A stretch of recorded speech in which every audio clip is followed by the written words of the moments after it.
Bonsoir à toutes et à tous. On va commencer cette nocturne culinaire en vous emmenant en voyage en Italie.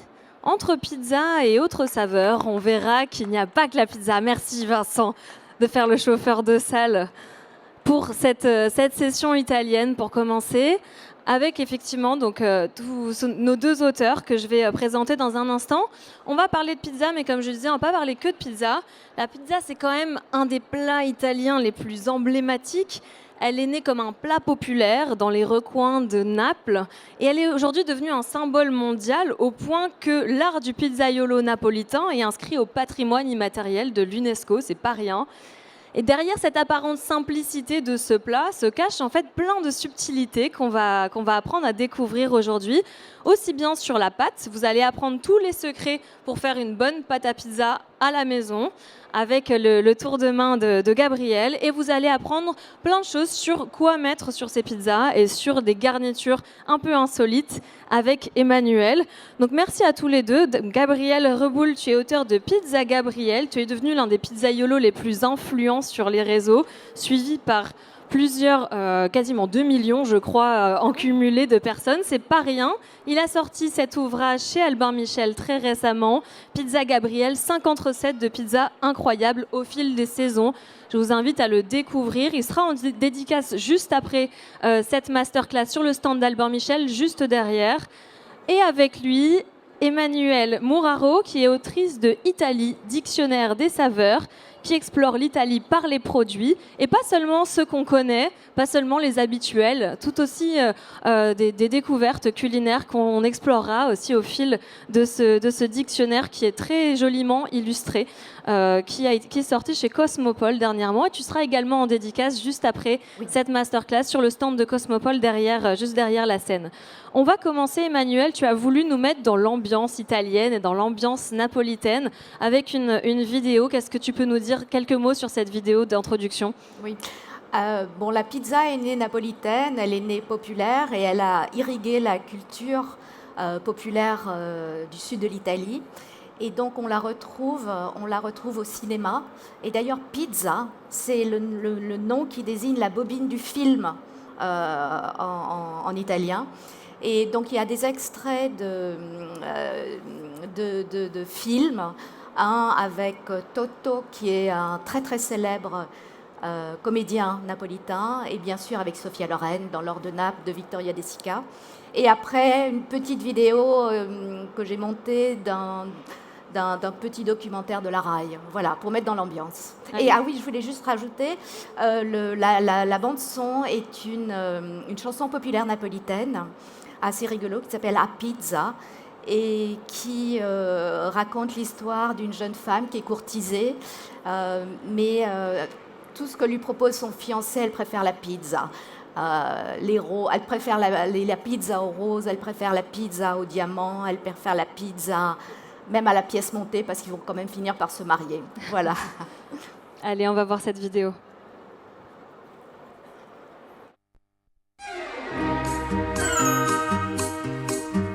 Io ti incontrai, una bocca rossa come una cerasa, una pelle profumata e fronte rosa. Io ti incontrai, volevo offrirti, pagandolo anche a rate, tu brillante e 15 carate. Volete favorire? Ma veramente io ho già ordinato, comunque accetto lo stesso, grazie.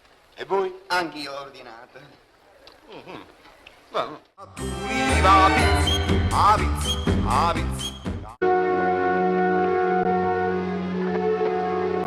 Pace e bene. Pace e bene.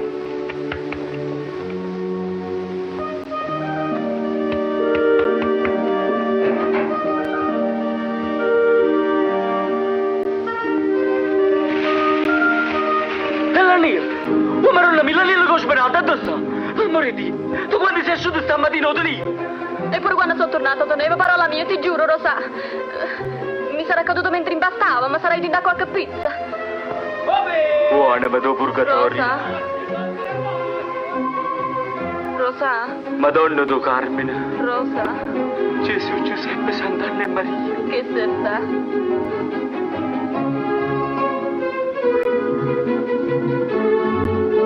Lucio, l'anello! E se avevo trovato un anello restava qua.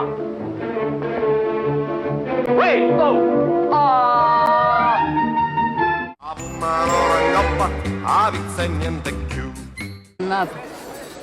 I'm having a relationship with my pizza. You look like you're breaking up with the pizza. What's the matter? I can't.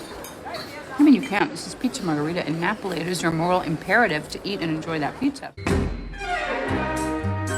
Io te portaie a dove ci stanno i meglio ristoranti, a dove si mangia mentre il mare canta. Io te portaie entusiasmate da tutta sta parata ordinarie. Non c'è pane arrostuta, ma tu volevi la pizza, la pumarolanga. Capumarolanga, ma tu volevi la pizza, capumarolanga, la pizza e niente più. Io te sposai, ho vicinato a folla dei parenti, facevano un sacco e complimenti. Io te sposai, all'improvviso, tra il vive e battimane, Peut-être que tu peux nous dire le poème là, que tu as retrouvé pour illustrer aussi cet art napolitain de la pizza et d'où tous les secrets. Avant que Gabriel commence, c'est un petit poème d'un anonyme napolitain. Alors, le secret de la pizza est l'eau, le secret de la pizza est la tomate, le secret de la pizza est la farine, le secret de la pizza est la pâte, le secret de la pizza est la mozzarella. Le secret de la pizza est le four à bois. Le secret de la pizza est un secret. Voilà. Merci Emmanuel. On va aller du coup le secret de la pizza et la pâte. Tout commence par la pâte parce que je voyais dans ton livre que tu disais que c'est possible d'avoir une pizza avec des ingrédients de moyenne qualité mais une très bonne pâte qui pourrait en faire une bonne pizza, mais l'inverse n'est pas vrai. Pour toi, la pâte c'est vraiment la base de tout pour une bonne pizza, c'est ça ? Alors c'est vrai, la pâte c'est le maître-cœur de la pizza, même si c'est mieux d'avoir des bons ingrédients dans tous les cas. Si on a une bonne pâte et qu'on a des ingrédients moyens, la pizza sera quand même bonne. À l'inverse, si la pâte n'est pas bonne et qu'on a les meilleurs ingrédients du monde, la pizza sera très moyenne. Voilà, ça c'est une vérité. Est-ce que c'est surtout les ingrédients de la pâte qui sont importants, la qualité des ingrédients, de la farine, de l'eau qu'on met, ou est-ce que c'est surtout la technique qui est derrière, qui importe ? Ouais, alors c'est une question un peu compliquée, mais en fait, moi ce que je dis toujours, c'est pas tant les recettes qui sont importantes, c'est vraiment les procédés. Parce que les recettes, elles sont assez identiques, on part toujours de farine, eau, sel et levure, mais on essaie quand même de travailler avec des produits de relativement bonne qualité tout au long du procédé.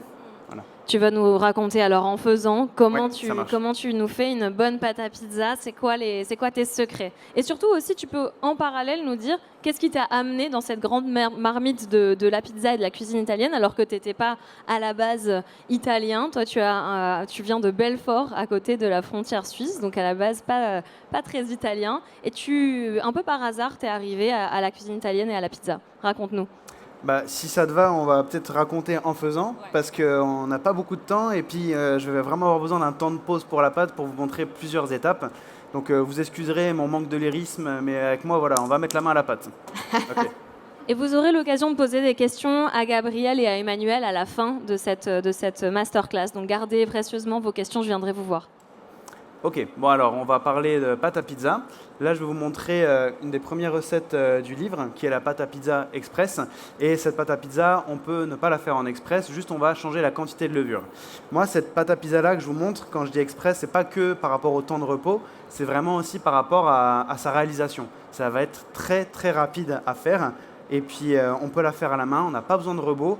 Tout ce qui va vraiment être important pour cette pâte, c'est qu'elle ait un certain temps de repos à une étape et je vous l'expliquerai.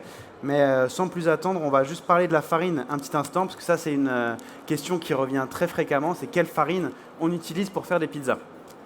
Alors déjà il faut savoir que les typologies italiennes c'est T00, T0 et nous les équivalents c'est T45, T55. Ok, donc T45 équivalent de 00 et T55 équivalent de 0. Voilà, donc si vous voyez ces numéros-là, c'est bon.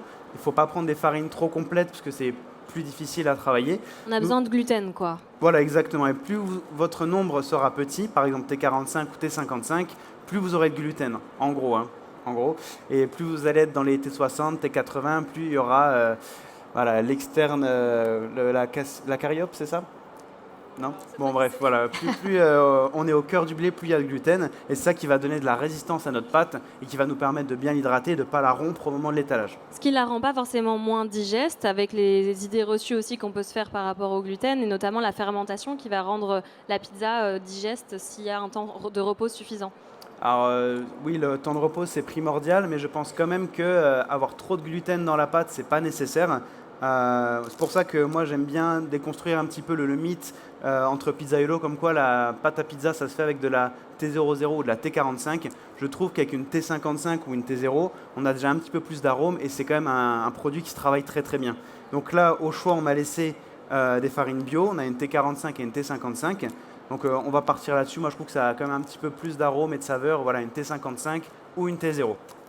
Ok, donc ça qu'on peut trouver très facilement dans des magasins bio ou même dans des supermarchés. On n'est pas sur quelque chose de importé de Naples. J'imagine que dans tes pizzerias, tu as quand même t'as de la farine que tu fais venir d'Italie, il me semble. Alors nous, effectivement, on se fait livrer des palettes parce que même si j'aime bien travailler avec des produits locaux pour le reste, sur la farine, je ne sais pas pourquoi les Napolitains, ils y arrivent mieux que nous pour la pizza. On dirait qu'il y a quelque chose là-bas. Tu sens vraiment la différence dans le goût ?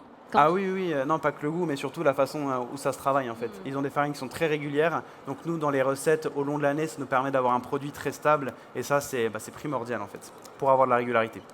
Bon, on va tout de suite commencer. Donc là je vais vous faire une recette pour 1 kg, parce que ce sera un peu facile à voir. Après ce sera une recette pour 6-7 pizzas, donc vous à la maison, vous pouvez diviser par 2 ou par 3 en fonction des quantités souhaitées. Ok, donc là même pas de robot, on est sur du low-tech total. À la main. Même moi, à la maison, si je fais une petite pâte express, je la fais à la main parce que c'est bien plus pratique. Bon, ils nous excuseront le Festival du Livre, mais pour des questions d'hygiène et HACCP. Ça sera plus simple. Alors, du coup, on va commencer par la levure. Moi, j'ai de la levure fraîche à disposition, donc on va travailler avec ça. Un carré de levure, quoi. Tu as pris quelque chose de cet ordre-là. Voilà. Hein, moi, j'ai pris 5 grammes de levure fraîche.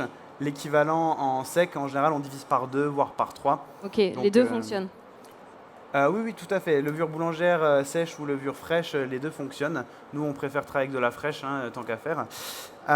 Du coup, là, pour 4 à 5 grammes de levure, il va nous falloir 24 heures de repos. Si vous voulez une pâte qui lève très très vite, vous doublez, voire vous triplez la quantité de levure. Je reviendrai un peu plus tard là-dessus. Mais là, il faut vraiment qu'on démarre la pâte. Alors, je dissous tout simplement 5 grammes de levure fraîche dans 700 ml d'eau à température ambiante. Voilà. Je vais prendre une petite cuillère. Voilà.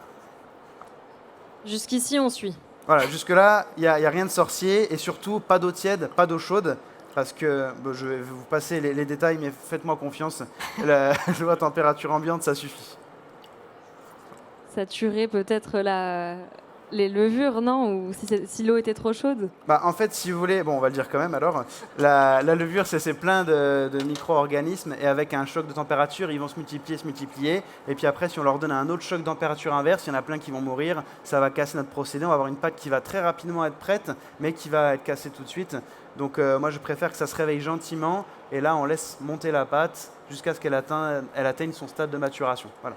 On sent qu'il y a beaucoup d'heures de tests et beaucoup d'essais de répéter avant d'arriver à la recette parfaite. Là, ce qu'on va faire, c'est qu'on va tout de suite mettre le sel dans l'eau. C'est pas gênant avec la levure, ça c'est pareil, c'est un petit peu un mythe. Si vous mettez de la levure directement sur du sel, là oui, il y a des levures qui vont mourir, mais là avec les quantités utilisées, franchement, il n'y aura pas d'impact. Surtout que là, on a du sel de Guérande, vaut mieux avoir du sel fin. Voilà. Allez, donc là pour le sel, ça va peut-être vous choquer un petit peu, mais j'ai utilisé 25 grammes de sel. C'est le minimum pour la pâte à pizza. En général, on sale entre 25 grammes à 30 grammes. Moi, je trouve que c'est vraiment trop 30 grammes. Après, on a quand même besoin du sel dans la pâte à pizza. Oui, au kilo, on est toujours sur le kilo là. Donc 1 kg de farine, 700 ml d'eau, 5 grammes de levure fraîche et 25 grammes de sel. J'espère que vous prenez tous des notes. Hein. Sinon, évidemment, la recette est dans le livre que vous allez vous procurer juste après, n'est-ce pas, sur le stand d'Albert Michel. Ouais, je n'ai pas de part chez Albert Michel, je tiens à le préciser. Ok, là tu mélanges un peu. Voilà, je mélange un petit peu, juste parce que là, le sel était un peu gros, alors Voilà, c'est bon, on Pour y est. dissoudre tout ça. Et là, on va mettre la farine. C'est parti. La farine, on peut y aller tout de go. Ok. Vous voyez un petit peu de lyrisme quand même, hein, tout de go. Tout de go. Tu nous as casé tout de go. Ok, hop. Et pareil, alors pour les farines, pour vous donner quelques petites indications sur quoi choisir, au supermarché, si vous voulez pas vous embêter, vous prenez une farine spéciale pizza, ou sinon une bonne T45 ou une T55 du moulin, ça fait l'affaire. Essayez juste de ne pas prendre du bas de gamme. Voilà. T'es pas contre la farine spéciale pizza? Non, parce qu'en fait, ils ont choisi des blés qui ont été assez ensoleillés, qui sont du coup riches en gluten. Ce qui est important, c'est qu'il n'y ait pas d'additifs dans la farine. Il doit juste y avoir écrit farine, quoi. Là, j'ai même pas regardé, mais j'espère qu'il n'y a que ça. Oui, voilà, c'est clean. Ok. On s'en sort pas mal. Ok, donc tu commences avec une cuillère en bois et après, j'imagine que tu vas mettre la main. Je commence avec une cuillère en bois, voilà, pour faciliter l'incorporation, parce que là, vous allez voir, cette pâte elle est très très collante, donc je vais m'en mettre partout si jamais je commence sans un petit outil. Et tu t'es fixé un défi en venant en noir, c'est de ressortir immaculé, donc on vérifiera tout ça. Waouh. Bon, ça arrive de se tâcher un petit peu, mais c'est vrai que le noir, au moins on voit pas la sauce tomate quand on fait les pizzas, si on s'éclabousse. Du coup, oui, pour parler un petit peu de l'eau quand même, parce qu'on n'a que 4 ingrédients, mais ils ont tous leur importance. L'eau, c'est important de bien hydrater votre pâte. C'est ça, surtout quand vous avez un four domestique qui va vous permettre d'avoir un résultat qui sera aussi léger, qui sera croustillant, mais qui ne sera pas dense. Nous, quand on hydrate beaucoup la pâte, c'est là qu'on a une belle alvéole au niveau de la croûte. Et d'ailleurs, la croûte, en pizza, le vrai nom, c'est la corniche. Voilà, en italien. Voilà, et il cornicione en italien. Voilà, merci, en VO. Est-ce que l'eau, justement, entre le... Tu peux mettre, il n'y a pas de problème de mettre une eau du robinet ou est-ce qu'il faut quand même une eau minérale ou une eau spécifique, une eau filtrée? Alors, ça marche que avec la San Pellegrino. Non, c'est pas vrai. Franchement, prenez de l'eau du robinet. Par contre, nous, c'est vrai que dans les pizzerias, on fait souvent analyser l'eau. Bon, ceux qui s'en donnent la peine, on fait analyser l'eau pour voir si elle n'est pas trop calcaire ou si elle a, si c'est une eau de bonne qualité. Moi, ce que j'ai fait dans ma dernière pizzeria.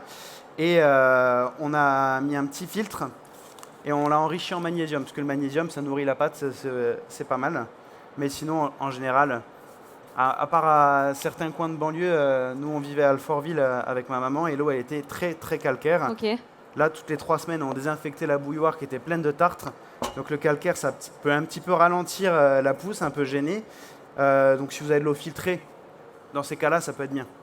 Okay. Mais là, on va loin. Hein, là, non, en même temps, il y a 4 ingrédients, donc autant rentrer dans le détail. Donc maintenant que j'ai une consistance homogène, vous voyez, c'est quand même très très collant. Hein. Je ne sais pas si tout le monde se rend compte. Si, oui. Ouais. Voilà, là, vraiment, ça colle. Donc on fleure le poste, on met un petit peu de farine, et puis après, on va passer toute la pâte sur le poste. Tu dis qu'on peut mettre de la farine pour fleurer, mais peut-être que c'est au moment de l'étalage que tu peux mettre de la farine, de la semoule très fine, que tu utilises pour éviter que ça brûle à la cuisson. Là, tu sautes les étapes. On va essayer de respecter une certaine chronologie, si tu le veux bien. Très bien.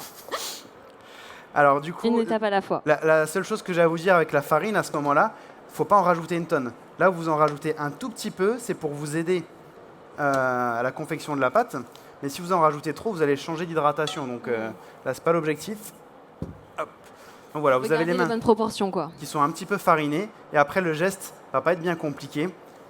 Pour pétrir, ce qu'on fait, c'est qu'on va faire quelques petites séries de rabats. Mais d'abord, une paume de la main qui va appuyer. On va en avant. On lui fait un quart de tour et puis on recommence. Enfin, ça donne ça. En fait, il ne faut pas forcer. On n'utilise pas vraiment de la force, on utilise le poids du corps. Voilà, comme ça, on a le dos droit. Et là, vous pouvez vous dire, mais il va pétrir pendant 15-20 minutes. Pas du tout. Ce que je fais, c'est que je continue ce geste-là, je la tiens, hein, je l'aplatis, je pousse avec la paume de la main, là, j'écrase. Et au bout de 5 minutes, dans 5 minutes, elle va vraiment avoir une nouvelle consistance et normalement, elle sera plus collante. Voilà, elle va commencer à gagner en force. Est-ce que vous voyez bien le geste là? Ouais. Parce que c'est quand même, il y a une danse là que tu nous proposes. Elle n'a pas de danse. Vous m'excuserez, hein, moi je ne suis pas très poétique dans ma façon de parler de la pâte. Moi j'aime bien plutôt y aller. Il faut. Donc voilà, on laisse la pâte prendre du corps et puis à partir du moment où vous voyez qu'elle vous colle plus trop au doigt, qu'elle commence à vous opposer une résistance, c'est que ce sera prêt. Donc là, si vous voulez, on a 5 minutes où on peut parler un petit peu d'autre chose pendant que moi je me fatigue. Voilà, vous êtes assis. Donc s'il y en a qui veulent prendre le... Non, je rigole. Non, mais regarde, c'est le moment parfait pour que tu nous racontes ton rapport à l'Italie et comment t'es tombé dedans aussi. Parce que un gars d'Alfortville qui arrive à Belfort et qui fait de la pizza napolitaine, c'est quand même pas complètement prévu, quoi. Alors en fait, pour tout vous dire, moi quand j'ai grandi à Paris déjà, et un jour mon père m'a appelé, qui est belfortain, hein, pour ceux qui ne voient pas où c'est Belfort, c'est en Franche-Comté, c'est pas loin de Mulhouse on va dire, et il voulait ouvrir un restaurant, parce que lui était de la restauration, sauf qu'il avait besoin de quelqu'un de confiance, parce que voilà, se lancer seul dans ce genre d'entreprise, ça peut être un petit peu risqué, il faut s'entourer pour la caisse, pour ce genre de choses, voilà. On est avec des gens de confiance. Et moi, j'en avais un petit peu marre de la vie parisienne parce que j'étais très jeune et la vie était chère. Ah, bah c'est bien ça, super. J'étais jeune, la vie était chère, stressante. Et Belfort, il y a plus de proximité avec la nature. La vie était moins chère aussi. Donc, je me suis dit, pourquoi pas. La moitié de ma famille était là-bas. Et donc, on rencontre quelques difficultés avant l'ouverture du restaurant. On avait jeté notre dévolu sur un établissement et puis au final, ça a été un autre. Et ça a mis 1 an et demi avant d'ouvrir. Sauf qu'une semaine avant l'ouverture, parce que moi j'étais premier au poste de serveur, j'avais aucune expérience dans la cuisine, le pizzaiolo, il nous a plantés. Donc on s'est retrouvé sans pizzaiolo 1 semaine avant d'ouvrir. Et j'avais fait un peu mes armes en tant que serveur dans une pizzeria de la région. Et étant resté en bon terme avec mon ancien patron, je lui ai demandé de me léguer quelques rudiments de son savoir-faire. Une formation express avec lui pendant 1 semaine alors. Formation hyper express et formation durant laquelle j'ai même pas fait de pâte à pizza, j'ai même pas fait de pizza. Ce qui m'a appris, c'était comment cuire la pizza. Okay. Et donc ça, en Italie, ce qu'on appelle le fornaio, celui qui s'occupe du four. Et puis traditionnellement, on dit que pendant 10 ans, il faut être fornaio avant de pouvoir toucher à une pizza. C'est comme au Japon avec les sushis, quoi. Okay. Voilà. Donc moi, j'ai fait ça pendant 1 semaine. Et puis après, on a ouvert. Et puis dans l'urgence, il y avait tellement de choses à voir qu'on ne s'est pas cassé la tête à trouver un autre pizzaiolo. Et puis tous les jours, j'essayais d'apprendre de mes erreurs, de comprendre ce qui n'allait pas en fait quand je ratais une pâte. Et puis dès que je réussissais quelque chose, j'essayais de reproduire justement les fois où ça avait marché en fait. En essayant de retrouver de la régularité et de comprendre les ingrédients du succès, quoi. Voilà, et puis chaque jour se remettre en question, tester de nouveaux produits, de nouvelles farines, de nouveaux ingrédients, de nouveaux types d'empattement. Un jour, on hydrate un peu plus la pâte, un jour, on l'hydrate trop, du coup, ça fout en l'air toute la soirée parce qu'on n'arrive pas tellement la pâte, elle colle sur le poste. Donc ça, c'est pour ça que je dis, et s'il y en a qui veulent devenir pizzaiolo, c'est bien de se faire un peu former, de ne pas y aller comme ça. C'est ce que tu proposes maintenant aussi, c'est une des raisons pour lesquelles tu as commencé à donner des formations, aussi bien aux professionnels qu'aux amateurs, il me semble. Voilà, exactement. Ça, c'est quelque chose qui est vraiment arrivé des années après tout ça. Parce que moi, à la base, j'avais commencé sur... on va le laisser là. Sur la pâte traditionnelle française, ne sachant pas trop ce que je faisais, parce que oui, la pizza française, c'est quelque chose qui existe. Et puis un jour, je suis allé à Paris quand Giuseppe Cutraro, pour ceux qui le connaissent, Pepe Cutraro. Voilà, il y a plein de pizzerias maintenant, mais à l'époque, il n'en avait qu'une. Et il venait de remporter son titre de champion du monde. Et puis moi, je voyais les résultats qu'il avait avec sa pizza sur les réseaux, j'étais bluffé, quoi. Et je me disais, mais comment c'est possible d'avoir un résultat pareil ? Et donc j'y suis allé, et puis j'ai pris une claque. Je me suis dit, ok, il y a des choses que je fais pas bien. Là, ça faisait déjà 3 ans que je faisais de la pizza à cette époque-là, et puis on commençait à avoir un petit nom dans la région. Et je me suis dit, ok, il y a rien qui va dans ce que je fais. J'ai tout repris à zéro. Je me suis mis sur le type d'empattement contemporain. Et pour que vous sachiez, la pâte napolitaine contemporaine, celle qui a les gros bords, la grosse corniche, je le redis. Alors que la pizza traditionnelle française, c'est une pizza qui est plus plate, plus croustillante, un peu plus sèche. C'est le genre de pizza qu'on avait beaucoup il y a encore 10 ans. Aujourd'hui, tout le monde fait de la contemporaine. La contemporaine napolitaine a pris le dessus. Voilà. Et tu nous raconteras après que tu reviens un peu à tes premiers amours et aussi à des pizzas un peu plus créatives qu'on voit dans ton livre. Emmanuel, c'est quoi toi ton rapport à l'Italie et à la pizza ? Comment tu les aimes, les pizzas ? Moi, j'aime les pizzas simples, la margarita. Plus elle est simple, meilleure je l'aime. En même temps, je vais parler d'ingrédients qu'on n'a pas l'habitude de retrouver sur la pizza. Toi, juste à titre personnel, toi, tu es né en Italie, mais de parents qui ne sont pas italiens. Non, moi, je suis née en Italie à une époque où l'Italie, c'était un peu après l'époque de la Dolce Vita, mais quand même, mes parents ont été très très heureux en Italie. Et je pense que cette période, ce bonheur, moi j'ai un rapport au départ qui n'est pas du tout un rapport intellectuel comme beaucoup de Français ont à l'Italie, qui est un rapport cellulaire. Dès que je mets les pieds en Italie, c'est cellulaire, quoi. Je me sens bien et je pense que c'est lié à cette petite enfance très heureuse qui a infusé. C'était dans quelle partie de l'Italie? Je suis née à Varèse, sur le bord du lac Majeur, Ok. dans le nord Dans de le nord. l'Italie. Oui, oui, oui. Tu avais priorité au direct. Bah là, en un fait, commentaire je vais pas vous mentir, du coup, on va essayer de rester sur les 5 minutes de pétrissage. Ouais, J'ai l'impression que cette farine est légèrement faible, puisque normalement, elle devrait plus rapidement prendre de la force. ok. Mais je vais faire ce que je vous ai dit, comme ça, on va pouvoir tester ensemble et respecter le planning aussi qu'on a, qui est un peu serré. Du coup, là, comme vous voyez, Bon, là, on voit qu'elle a quand même. là, changé j'ai de les mains texture. sales. Donc vraiment, ça colle quand même encore. C'est difficile de se rendre compte, mais elle colle beaucoup moins. Voilà, je peux la prendre. Et vous voyez, même si j'essaie de la soulever, là, elle a une tenue. Donc, on fait une dernière technique quand c'est comme ça s'appelle une série de rabats. C'est-à-dire qu'on part sur les côtés, on lève, on replie, et puis on recommence de l'autre côté. Donc voilà, je pars aux opposés, je lève, je fais un petit quart de tour, je pose et je replie. Et là, je prends trop mon temps, donc ça colle. Mais si on fait ça avec un peu de rythme, voilà, hop, ça colle plus. Hmm. Là, c'est un petit bonus. Après, si vous ne faites pas le mouvement exactement comme ça, c'est pas grave, hein. Et Par- ça peut être remplacé par le robot ou est-ce qu'il vaut mieux le faire à la main quand même? Ah bah ça, c'est si vous avez un robot et que votre pâte elle est un peu collante quand elle sort, ça c'est une bonne technique, c'est une petite astuce qui marche bien. Ok. On s'assure qu'on a un poste qui est bien propre et on finit par un dernier petit mouvement pour le coup qu'il faut que vous sachiez faire et qui est vraiment très très simple. C'est vous faites un triangle avec les doigts comme ça. Ouais. Voilà. Vous mettez devant la pâte et vous tirez vers vous. Ok? On recommence de l'autre côté. Et là, on lisse la pâte. On fait ça quelques fois.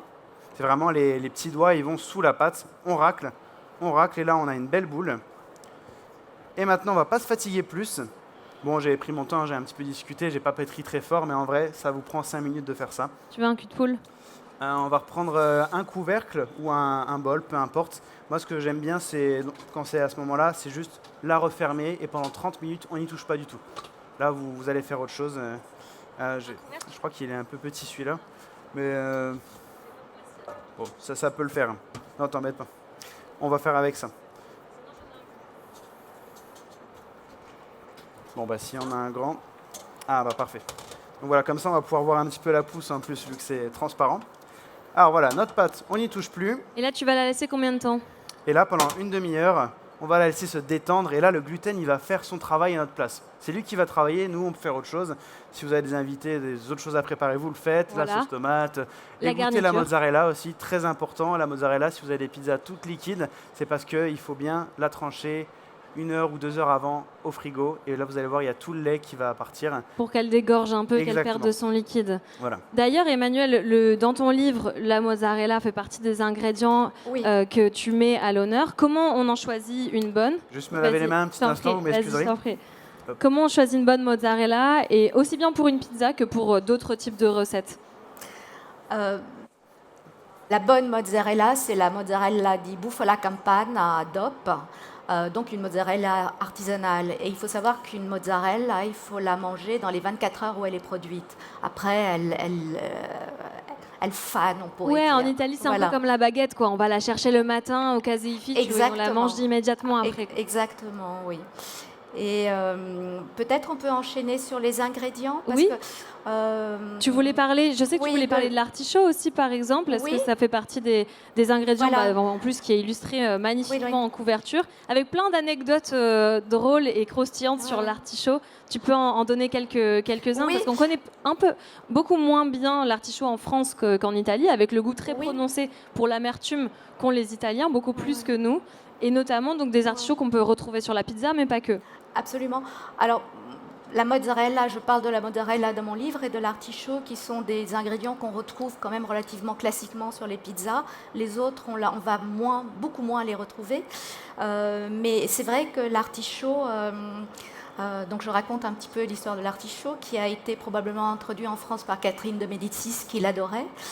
Et en Italie, l'artichaut avec la tomate et la pomme de terre fait partie des cultures maraîchères les plus importantes. Et chaque région a sa variété d'artichauts.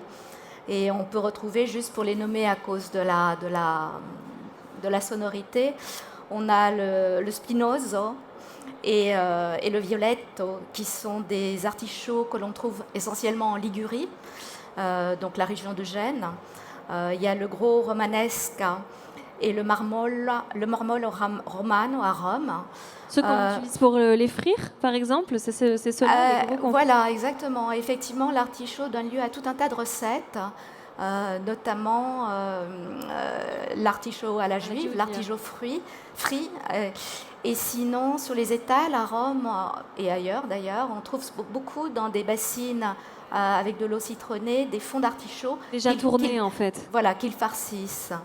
Même moi, j'ai un souvenir de Palerme avec des artichauts à la braise, en fait, qui étaient en train de cuire sur le barbecue, quoi, et qui vendaient comme ça, avec un filet d'huile d'olive, une persillade. Très, très bon. Ah ouais. Et dans mon livre, je parle de la recette des carciofini sotto olio. Donc en fait, ce sont les petites têtes d'artichaut à l'huile qu'on peut imaginer sur une 4 saisons, par exemple. Et cette recette, la légende veut qu'elle aurait été inventée par un certain Angelo Vialiani, qui était le tenancier du buffet de la gare de Rome à la fin du 19e siècle. Alors, il avait une artichaudière dans la région de Rome. Il vendait les gros artichauts sur les marchés. Il se gardait les petites têtes. Et il avait mis au point une recette, mais que l'on connaît tous aujourd'hui, les fameuses têtes de petits artichauts à l'huile. Donc, si vous voulez, je peux vous lire un extrait de cette... de la recette de... Parce que je trouve intéressant dans ton ouvrage, c'est qu'effectivement, tu parles des ingrédients, mais tu parles aussi de tous les narratifs et les histoires qui entourent ces ingrédients. Voilà. Donc c'est un peu une légende, mais probablement qu'elle a du vrai. Alors donc Angelo, il commençait par ôter les feuilles extérieures et le foin des carciofini, avant de les cuire à l'eau additionnée de vinaigre, de bicarbonate et de sel. Il les laissait ensuite bien sécher pour finir par les mettre dans un grand bocal rempli de sa meilleure huile d'olive. Les Romains se bousculaient au buffet de la gare pour les artichauts de Vialini. Les carciofini sotto olio ne tardèrent pas à faire la fortune du tenancier. Reconnaissant, il décida de donner le nom de Carciofino à son premier fils, ce que refusa tout net le prêtre chargé de baptiser l'enfant. Angelo Vialini finit toutefois par faire plier le religieux. « Mon père, dit-il, si notre pape Léon XIII porte le nom d'une bête féroce, parce que Léon, ça veut dire lion en italien, mon enfant peut bien recevoir celui d'une plante. » Voilà l'histoire. Donc il l'a appelé son fils Artichaut, quoi. Voilà. C'est quand même, faut pouvoir le porter derrière. Hein. Oui, ça s'appelait Artichaut Carciofino. Après, on peut peut-être parler un autre produit relativement classique de la mortadelle. Ouais. Parce que moi, j'ai le souvenir de pizza bianca à Rome. Alors, ils la font un peu épaisse, ils l'incisent et ils insèrent des tranches de mozzarella avec, comme ici, des morceaux de pistache. Et c'est simple et délicieux. Là, c'est aussi une recette qu'on peut retrouver effectivement dans ton livre, c'est ça, avec la mortadelle et la pistache qu'on retrouve dans de plus en plus de pizzerias contemporaines, qui donnent très envie. Hein. On vous parle depuis tout à l'heure de pizza. Moi, j'ai faim là, je sais pas vous. En plus, on vous fait rien goûter. Mais bon, au moins, vous allez rentrer avec le tour de main de la pâte à pizza et ça se garde pour toute une vie. Oui, la mortadelle, tout le monde le connaît, c'est le gros saucisson rose qui est parfois truffé de pistache. Et c'est un saucisson de la ville de Bologne qu'on appelle Bologne l'opulente ou la grasse, parce que c'est une ville où il y a beaucoup de spécialités charcutières. Et il y a des spécimens qu'on exhibe à la foire. Il y a une foire au mois d'octobre sur la mortadelle. Il y a des spécimens de plus de 200 kilos. Tu veux dire qu'il y a une foire spéciale mortadelle ? Voilà, ils font un festival dédié à la jamais mortadelle. Voilà. Ok, j'en prends bonne note. Sinon, pour la recette est une transcription d'une ancienne recette du XVIIe siècle qui respecte elle-même. La première transcription, en fait, est au XVIIe. Elle respecte la recette plus ancienne de la Corporation de Bologne, la corporation des maîtres saleurs, en fait, des charcutiers d'aujourd'hui, qui date du XIVe siècle et qui est probablement la première corporation en Italie. Et sur le blason de cette recette, de cette corporation, il y a un mortier et un pilon, et qui a, de prime abord, peu de rapport avec les charcutiers. Donc je vais vous expliquer pourquoi. Je vais vous lire l'extrait sur la mortadelle. Alors, la mortadelle, elle est où? Elle est là. Hop. Tac. Voilà. Alors, quel rapport entre salaison, pilon et mortier? Les deux instruments pourraient bien renvoyer à un mode de préparation de la viande tirée de la cuisine arabe médiévale et par extension à une recette de saucisse de la dite cuisine. Plutôt que de couteau, les cuisiniers arabes avaient coutume d'user de mortiers qu'on appelait moudakaka pour attendrir et transformer la viande en farce. Certaines farces étaient ensuite agrémentées de sucre et de pistache avant d'être glissées dans des boyaux pour en faire des saucisses à cuire. Le nom de ces saucisses au mortier fut traduit de l'arabe en ayant recours au latin, mortarium, mortier, pour donner mortalarum, qui désigne ensuite une sorte de tourte à la viande, et plus tard mortadelle, pour nommer le gros saucisson rose de Bologne.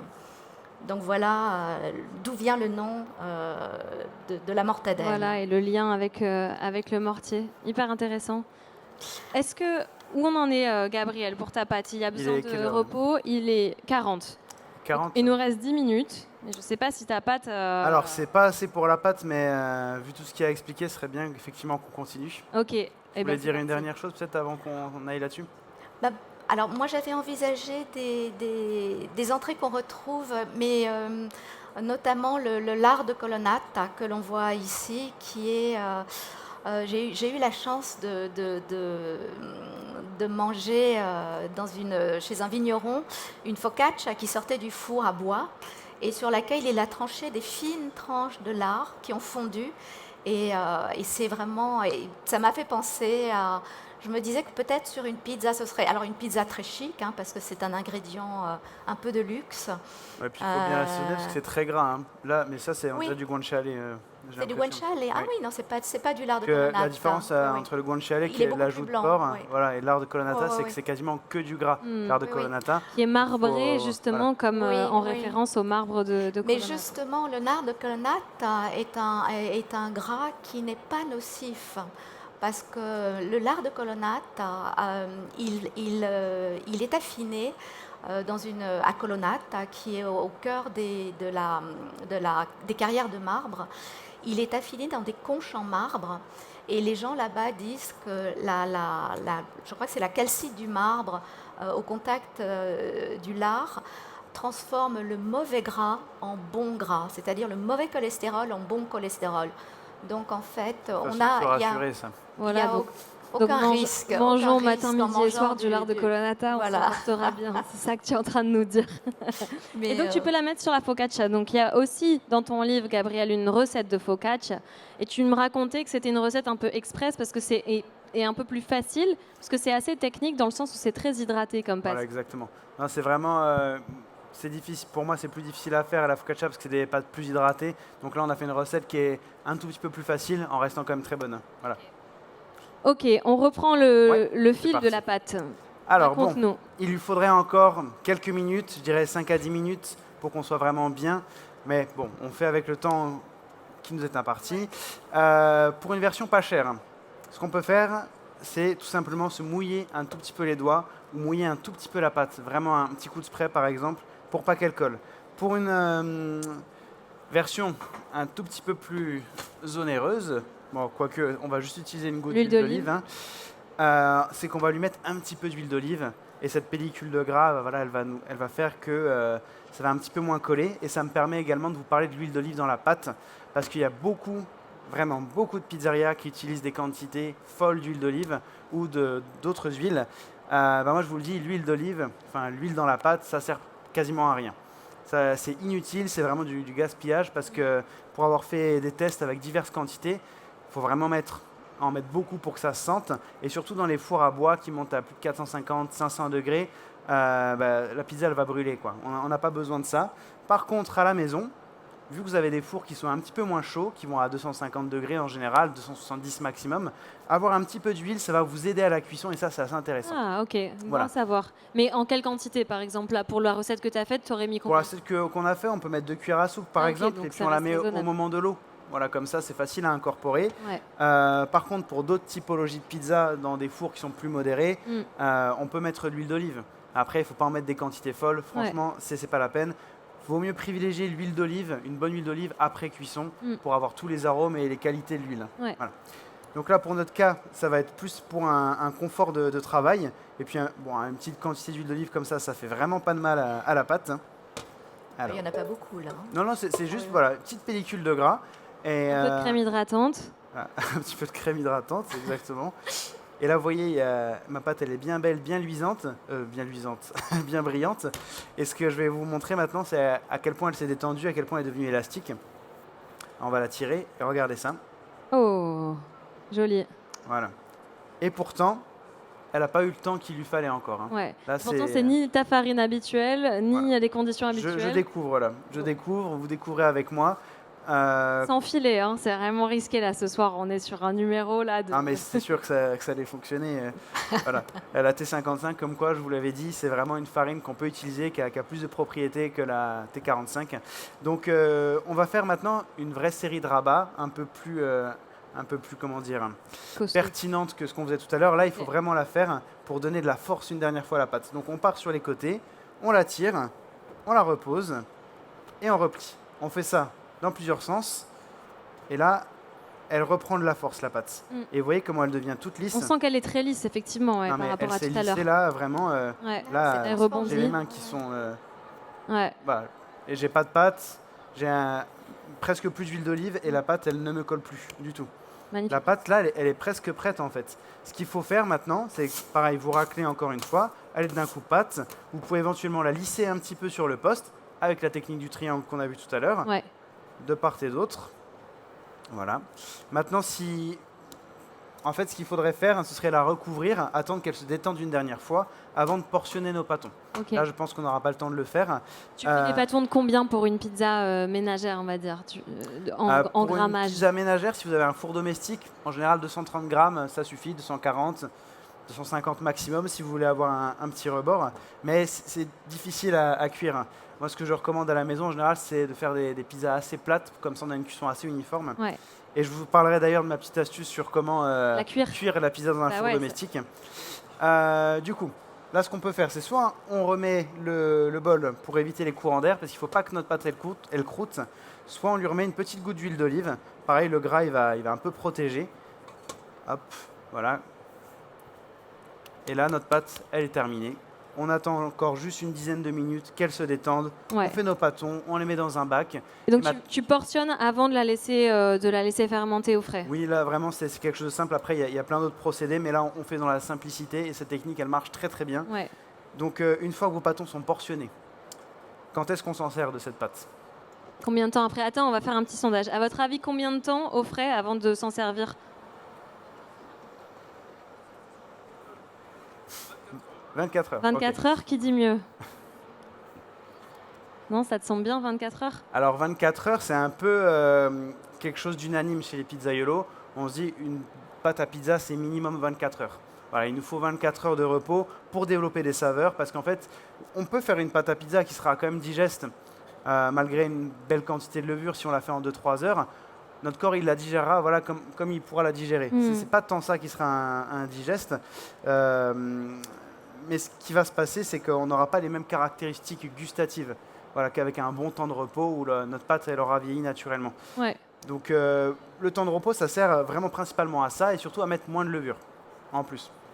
Donc, si on veut une pâte express qui est prête en 1 heure, qui sera quand même beaucoup plus saine qu'une pâte à pizza achetée dans le commerce, vous mettez 12 grammes de levure fraîche par exemple. Ouais. Si vous voulez faire les choses bien, vous lui laissez 24 heures de repos et vous mettez 4 grammes de levure fraîche. Ok. 48 heures, vous mettez 3 grammes à peu près. Et puis vous pouvez même la garder 3 jours, cette pâte à pizza.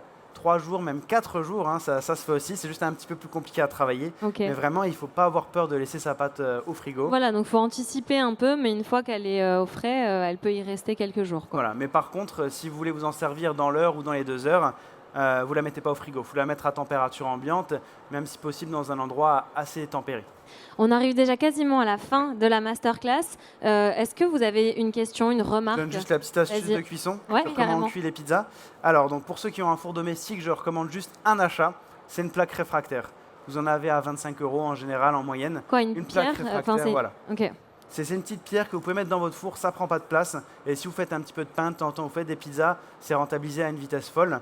Parce qu'en fait, ça va cuire le dessous de la pizza. Alors que si vous mettez votre pizza sur une plaque classique, il n'y aura pas une même répartition de la Tu chaleur. veux dire tu poses directement la pâte sur la plaque Voilà, réfractaire? exactement. Ok. Et si vous n'avez pas ça, vous prenez la plaque de cuisson du four, vous savez, vous la retournez, vous faites comme ça, à défaut de mieux. Et la pierre, tu la laisses préchauffer dans ton four pour qu'elle soit très chaude jusqu'à ce que tu mettes la pâte dedans, c'est ça? Ou comment tu Alors, fais? ce qu'on fait, c'est qu'on a notre four qui est préchauffé, bien évidemment, au maximum de ses capacités, donc 250 minimum, en chaleur tournante. Alors, on laisse en chaleur tournante et on va le faire en 2 cuissons en fait à la maison. C'est ce qui nous permettra de ne pas cramer les ingrédients qu'on va mettre dessus et puis de cuire correctement la pâte. Donc si on part d'une simple margarita par exemple, on étale notre pâte, on met la sauce tomate et on la fait glisser dans un four qui est préchauffé. Voilà, et là ça va cuire pendant 5 minutes à peu près en chaleur tournante. Et au bout des 5 minutes, on sort la pizza, on met le reste de nos ingrédients. La mozzarella égouttée, un petit peu de basilic, de l'huile d'olive, voilà, ce qu'on a envie, du jambon, des champignons, Ouais. du lard de colonnata. Ah non, ça c'est après cuisson, C'est après cuisson. Ouais. voilà, surtout. Et ensuite, on la repasse au four pour que le fromage y gratine, que tout s'uniformise, mais cette fois en grill et pas en chaleur tournante. Comme ça, on n'assèche pas le produit et puis on a quelque chose qui est... en fait, c'est la meilleure cuisson possible avec un four domestique. La double cuisson, comme Voilà. les frites, Vincent. On va quasiment, on termine. Est-ce que vous avez une question? J'arrive. Assez rapide, si possible. On n'entend pas, je vais venir jusqu'à vous. Il y a une Comment on sait retrans- si elle est prête, c'est ça? Non, non, beaucoup plus basique. Comment on fait pour l'étaler? Comment on fait pour l'étaler? Est-ce Bah, que je c'est vous le invite truc à suivre ma masterclass sur pizzagabriel.fr. Allez, il l'a placé. Bah oui, c'est important de le dire parce qu'on n'a pas eu le temps de parler de tes réseaux, mais c'est quelque chose qui fait ta spécificité aussi, c'est d'être aussi suivi sur les réseaux parce que tu es très pédagogue et tu montres tous ces gestes. Donc je vous invite à le suivre et à effectivement potentiellement suivre la masterclass, soit pour les amateurs, soit pour les professionnels. Exactement, ouais. J'en ai fait 2, une pour les pros, une pour les particuliers, et c'est bien plus simple de voir les gestes en vidéo, parce que là, je ne vais pas pouvoir vous le montrer. Mais un étalage à la main, c'est pas si compliqué que ça, surtout quand on a une bonne pâte, une Et pâte pas comme au rouleau, celle-ci. ça c'est important. Bah, en vrai, je suis assez partagé sur cette question-là, parce que si vous faites ça à la maison avec un rouleau, moi je critique pas, parce qu'au moins vous aurez quelque chose de régulier, et ce sera mis sur une plaque réfractaire, au moins vous aurez une cuisson qui sera homogène. Après, si vous avez une pâte hydratée comme celle-ci, ce sera facile à étaler parce qu'on n'aura pas de grosses techniques à avoir. On met les doigts en croix, on y va de bas en haut, on retourne. Et puis quand on la met un petit peu sur les points, on laisse jouer la gravité, elle s'étale toute seule. Voilà, ce qui est important, je le redis, dans une pâte à pizza, c'est l'hydratation. Et Sinon, ben, vas-y Manuel. c'est avec la pulpe des doigts, non, qu'on l'étale. On essaie d'étaler avec les phalanges au Avec les possible, phalanges, plutôt oui. qu'avec le bout des doigts, sinon on risque de faire un petit trou dans Des la pâte. trous, ouais, on pas veut éviter. génial. On a envie, tu peux pas nous en étaler une là avant de terminer, c'est pas possible. Ah bah là, non, c'est là c'est un petit peu juste. Eh ouais, on a besoin de plus de temps. C'est ça aussi la leçon, c'est pour la prochaine. c'est la patience, c'est le temps, c'est l'ingrédient secret de la pizza et de la pâte. Exactement. Pour la prochaine fois, effectivement, on peut suivre ça sur tes réseaux. Et on attend la masterclass avec Emmanuel sur les ingrédients, hein, tous les deux, Gabriel et Emmanuel sur tes réseaux Avec sociaux. plaisir, Ah, avec voilà. plaisir. Ouais, puis bien sûr, si vous avez la flemme de faire cette pâte à pizza, vous pouvez directement vous rendre au restaurant à Belfort. Et si vous avez la flemme d'aller jusqu'à Belfort, vous attendrez qu'on ouvre à Paris. Voilà. Allez, voilà. Merci beaucoup à tous les deux. On peut vous applaudir bien fort. Merci beaucoup. Italie, dictionnaire des saveurs d'Emmanuel Mouraro chez Cosmopole et Pizza Gabriel chez Albin Michel que vous retrouverez donc en signature juste derrière. Merci et je vous laisse avec Vincent Fernieux et Sidonie Nalis pour une spéciale pommes de terre et gnocchi tout de suite. Si toutefois j'ai 6 pâtons à donner, s'il y en a qui veulent faire des pizzas demain, Ah bah voilà, on peut même pas repartir avec son pâton, c'est pas beau ça. Merci. bah, j'ai du film sinon.